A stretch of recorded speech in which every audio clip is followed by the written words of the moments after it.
some of the entities coming here are vampire-like.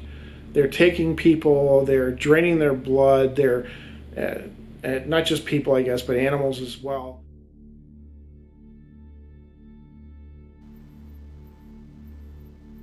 It was Thursday, June 8, 1978, Lyon County, Iowa. Farmer Herlin Berg had risen early. He wanted to get outside and do some cultivating on his cornfield, which was 3 miles west of Rock Rapids. Upon stepping outside, he noticed something odd in his field. It was enough that he decided to go out and investigate. That's when he discovered that his corn, which stood about 6 inches, had been cut and laid on the ground. He was baffled and immediately ran inside to notify his family and the local police of the strange find. Lyon County Sheriff Craig Vincent was the first on the scene, and he was equally baffled by the peculiar discovery, especially since, upon closer inspection, he could find nothing to indicate that any type of machine had been in the area. There appeared to be a half-mile swath, about 25 to 30 rows wide, cut into the field, he noted.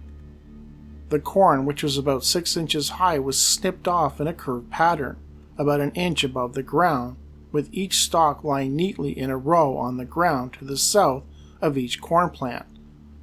Vincent told this to reporter James Nye of the Des Moines Register. He added, "There are no footprints and animal tracks throughout the entire path." When asked to describe what he thought might have made the cut, Vincent was at a loss, but he did wonder aloud if it might be the work of someone from, quote, other territories, i.e. visitors not of this earth. It makes me wonder if it weren't carried out by some type of hovering craft.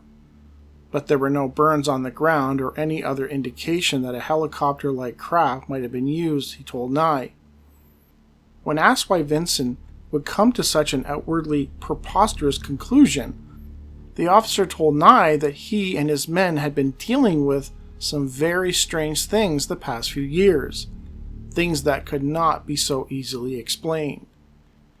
He cited a couple of incidents, including one that happened back in 1975. One of his deputies investigated the, quote, very same type of thing, only that it happened in a bean field to the south of Berg's farm. Even today, Vincent nor his deputy could explain what happened. Another incident in 1977, Vincent and his deputies were sent out to another bean field.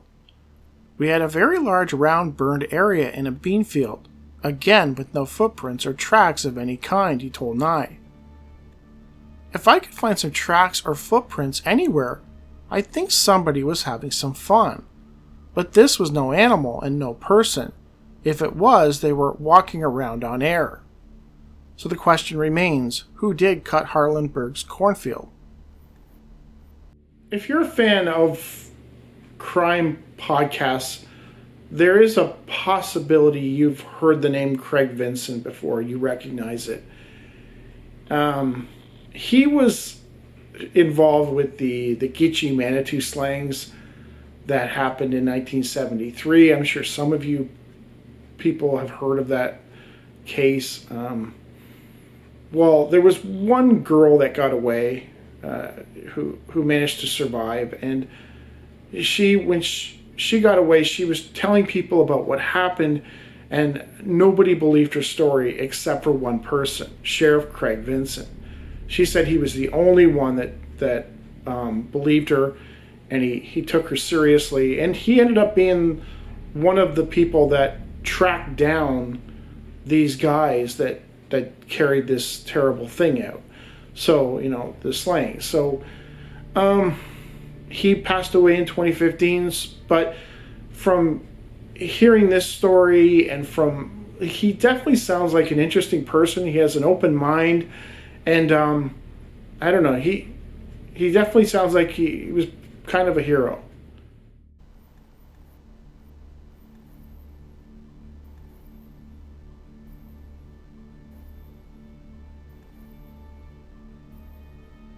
A farmer has a truly baffling encounter while out plowing his field. It was late September 1983, Bajnoka, Poland. 27-year-old farmer Michael Switlick was plowing up the last of his field. He had planned to finish around 9:30 p.m. and call it a night. As he was making his way up the row, the headlights of his tractor picked up something in front of him, off in the distance. To him it looked like a vehicle of some type, and even stranger, it appeared to be moving. Intrigued, he flipped on his high beams and began driving his tractor at top speed directly at the trespasser. Curiously, the closer he got to the vehicle, instead of seeing it better, it seemed to become more obscure. That's when it dawned on him that the lights on his tractor were slowly dying. He continued to move in its direction, and actually wondered if he might accidentally crash into it. And that's when something truly bizarre happened. Switlick could not believe his eyes. The object, which to him resembled a, quote, spider the size of a cottage, moved rapidly away from him towards a nearby road. At no point did he hear any noise coming from it.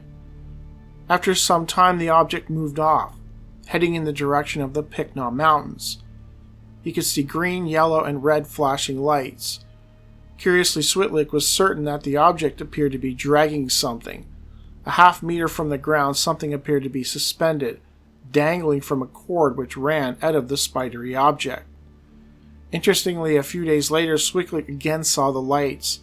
They were in the same place as the earlier night and seemed to be following the same path up the Picknaw Mountains.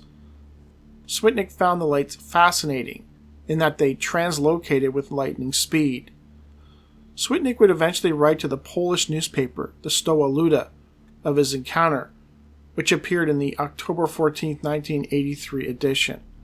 Switlick encouraged any skeptics to come to his farm. He hoped to try and photograph the object if it ever returned. I've done a story about a young girl that encountered a gigantic spider. In that case, I thought that, maybe she didn't really encounter a spider.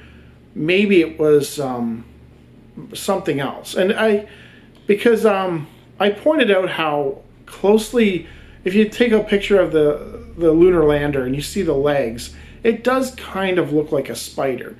So what I think might have happened in this case is that he was plowing his field, he saw something moving around, and as he got up to it, I think what he was looking at were legs, possibly from a craft that was landing in his field, and he just came up on it, which kind of spooked the craft and took off. I don't know what it was dangling. Maybe it was dangling, some kind of a, walkway or something that they were coming down on, and when he appeared, they just freaked out and took off and just left this thing dangling. I don't know. I'm speculating, but typically he said it was a spider the size of a cottage. Typically spiders don't have lights, so that makes me wonder if he was actually encountering a craft of some kind with its legs, down, and he just because of the darkness and the situation and how scared he was, that his mind went to us. Oh, that's a spider.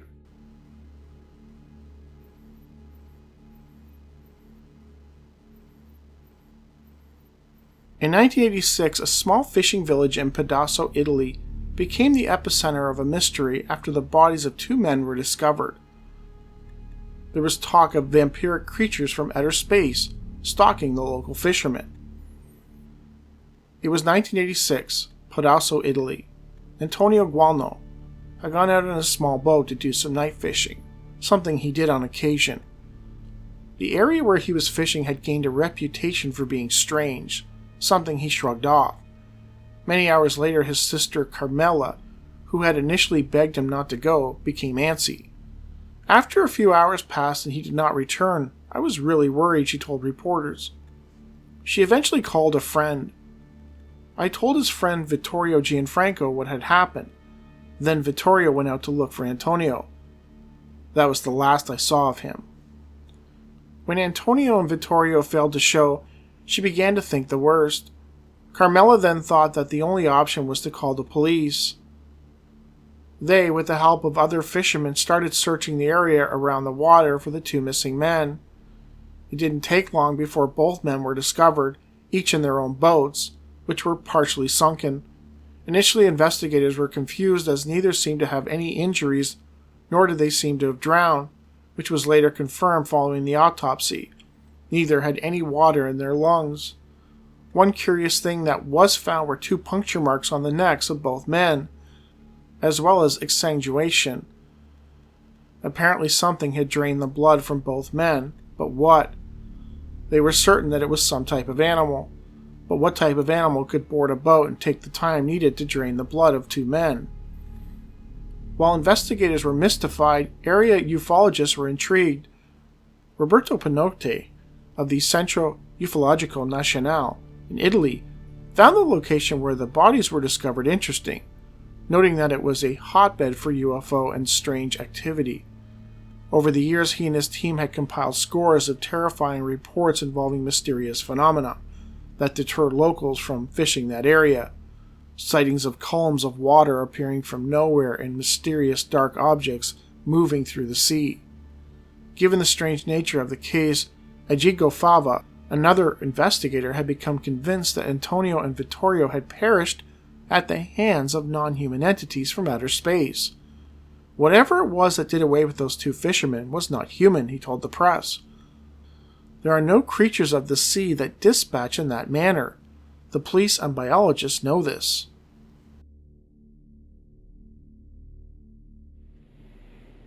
There are a group of researchers, UFO researchers out there that kind of believe in this idea that some of the beings that are coming here are vampire-like. They're draining the blood of people, draining the blood of animals. They are taking them to some other place. Tim Beckley wrote a book called Alien Bloodlust, which was a collection of cases that kind of fit into this vampire narrative. These vampire-like beings. Scott Corrales collects a lot of these types of cases. But who knows? I just thought this was an interesting case. Of course, there's no entities cited in this case, but some of the people that looked into the case were convinced that vampires were involved.